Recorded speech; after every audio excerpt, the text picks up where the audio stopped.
This is FE Peer Review. The date is July the 14th, 2022. Flat Earth Banjo and Level Earth Observer need to understand their tools better.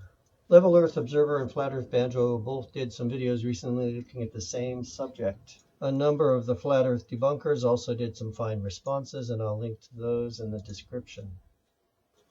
But I feel like there's another more direct approach to look at this.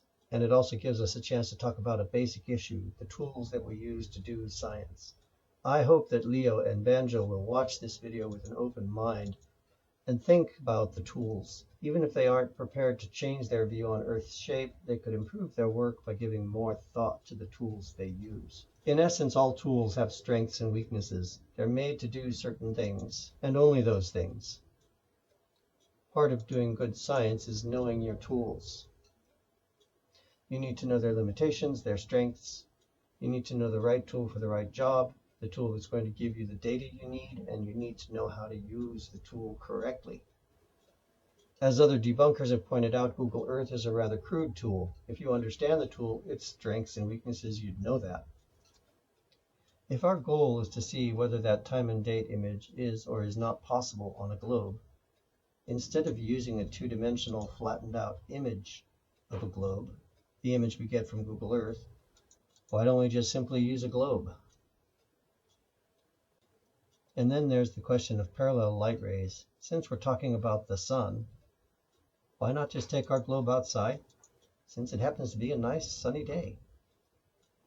So here I am outside with my globe. But before I go to the next step, we need to hear the claims Leo and Banjo made in their own words.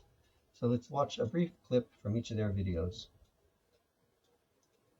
Because to get a North America, Canada and South America in shot, I need to rotate round to about here. Problem with that is lots of Africa is now disappearing and pretty much the whole of Russia. So if I'm to get the whole of Russia in shot, I've got to come pretty much all the way to about here. And quite clearly we can see all of America, South America and Canada are missing. So this just doesn't work and is another obvious problem with the globe, which, as I've stated and proven many times on this channel, is scientifically impossible. You can cross-reference what I've shown you, you can recreate it. Let's just double check the times again, 2 seconds, and the actual places in sunlight. Bear with me. So here's the timeanddate.co map showing the sun's position. Again, like I said, stated earlier, above North Africa, and showing the places on Earth in daylight. And then sighting and centering up North Africa as the middle of our viewpoint for this globe. We can see lots of Russia's missing. America, Canada, and South America are missing, and they'd be in darkness. Again, proving this globe is just a fantasy that resides in the imagination of the naive individuals that reside on this plane. Thank you, Level Earth Observer. We are now going to move on to Flat Earth Banjo's video. Before we start the video, I just want to say one thing. I found the weather channels reporting to be very poor, downright inept, really.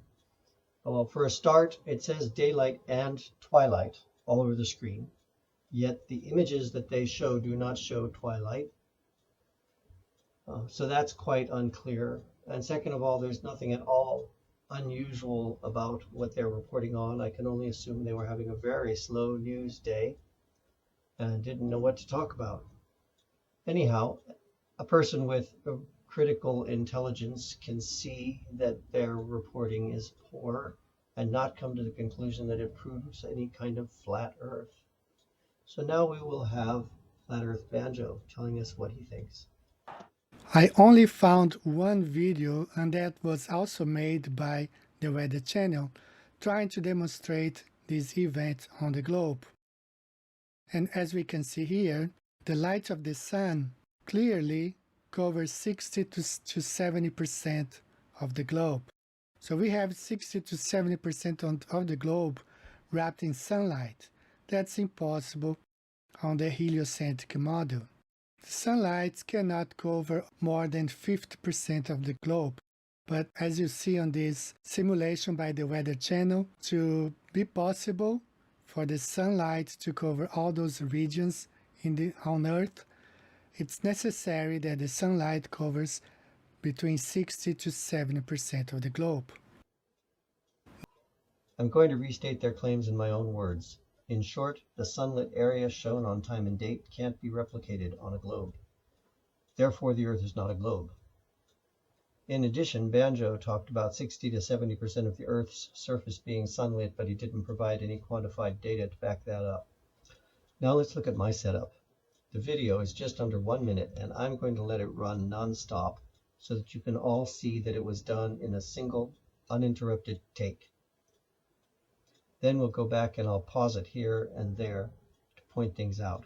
When we're done, I'll show that the areas shown in the time and date image can indeed all be lit at the same time by the sun's rays on a globe.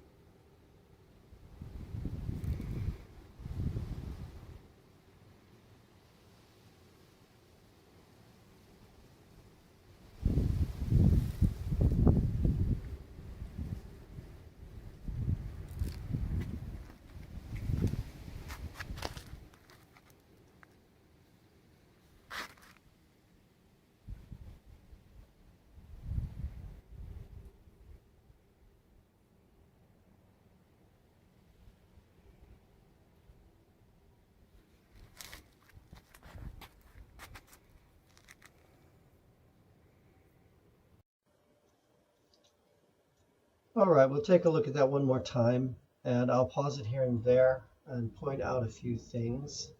First, I want to show you that I attempted to align the bracket arm of the globe with the sun such that the bracket is sort of like indicating solar noon. And as you can see from the shape of the shadow, that it is aligned with the sun there.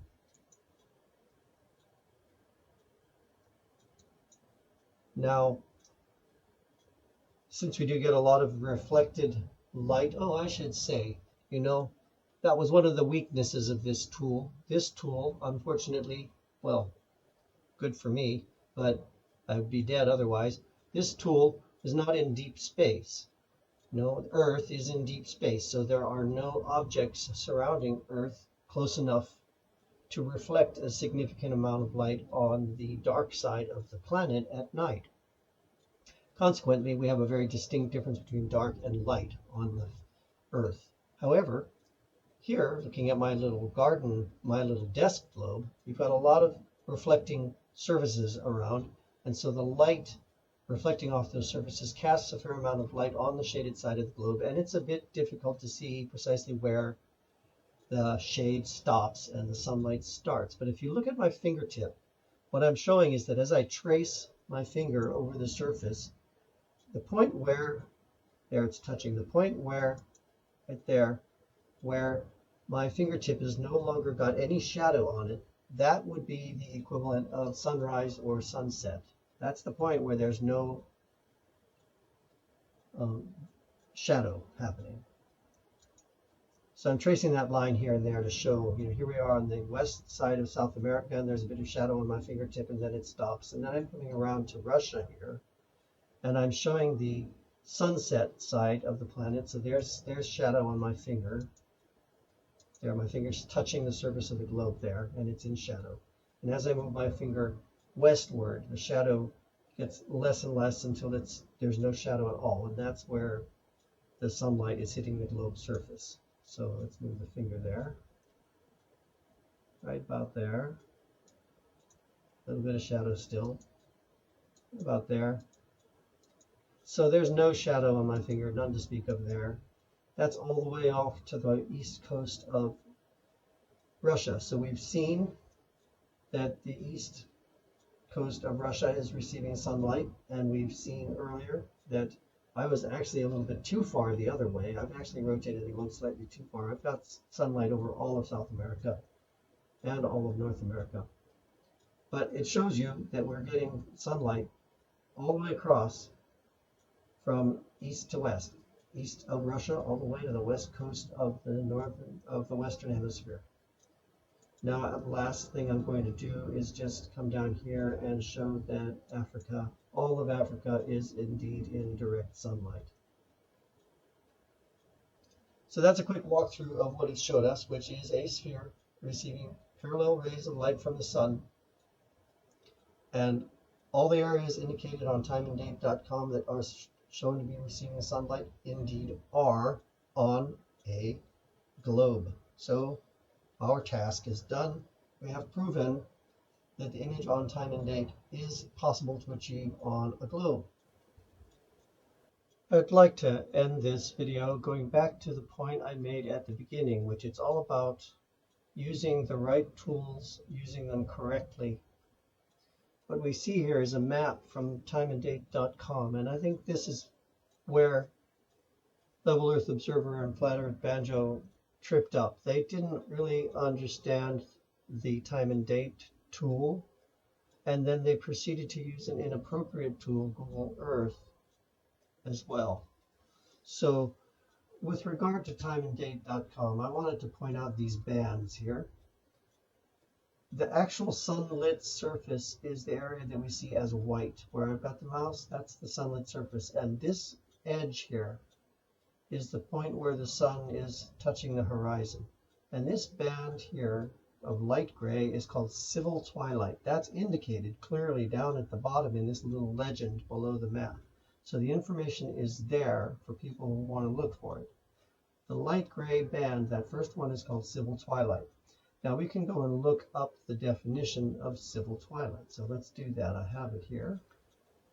This is the Merriam Webster website, and here we have civil twilight is a scientific term.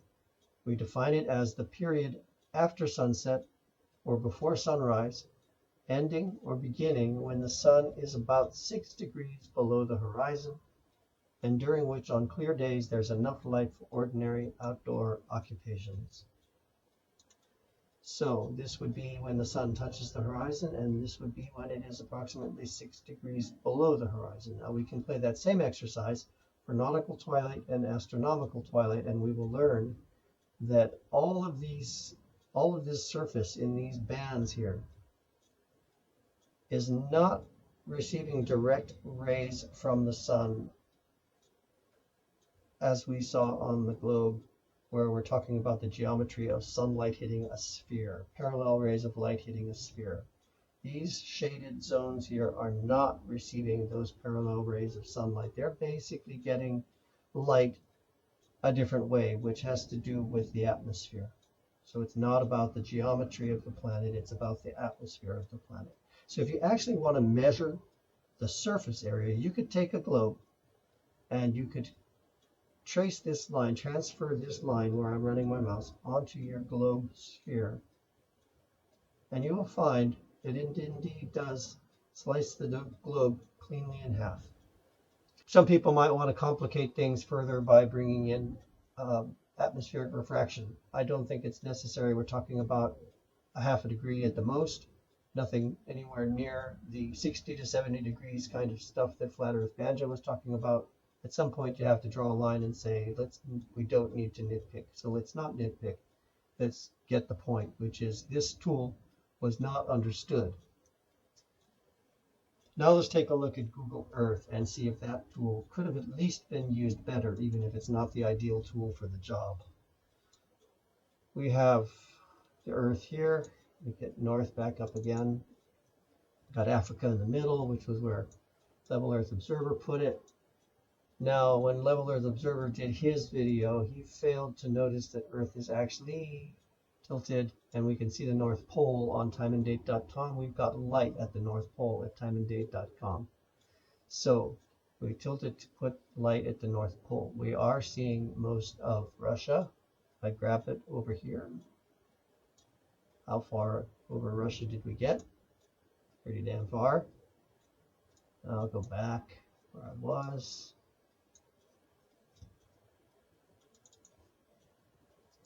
I'm going to tilt back in. It's about where we were. And we are not seeing the Western Hemisphere yet. What is the problem there? Well, we are too close to the Earth, as other debunkers have pointed out. As we get farther and farther away, we see that the stuff on the left side of the sphere here begins to come into view, and I'm going to adjust just a little bit. Now we see Brazil over here, and we still see Russia over there, and we see all of Canada up here. Let's keep going. Unfortunately, it's getting small on your screen, but it's the only way I can do it on Google Earth. As I go further and further out, now I'm out as far as I can go. I've got more than I need of Russia. That means I can rotate this back that way. And now we see almost all of South America has come around the edge. And North America is showing up. So even using the inadequacies of the Google Earth tool, we can almost approximate the time and date image. So Level Earth Observer, this was a case of you using an inappropriate tool and also not understanding how the tool worked and also not using the tool properly because you didn't understand how it worked. It's an understandable mistake. Well, I hope this was useful, and I hope people will give some thought as to the tools they use when they are doing scientific research and the importance of choosing the right tool for the job and the importance of knowing how to use your tool. Have a wonderful day, folks. This is FE Peer Review.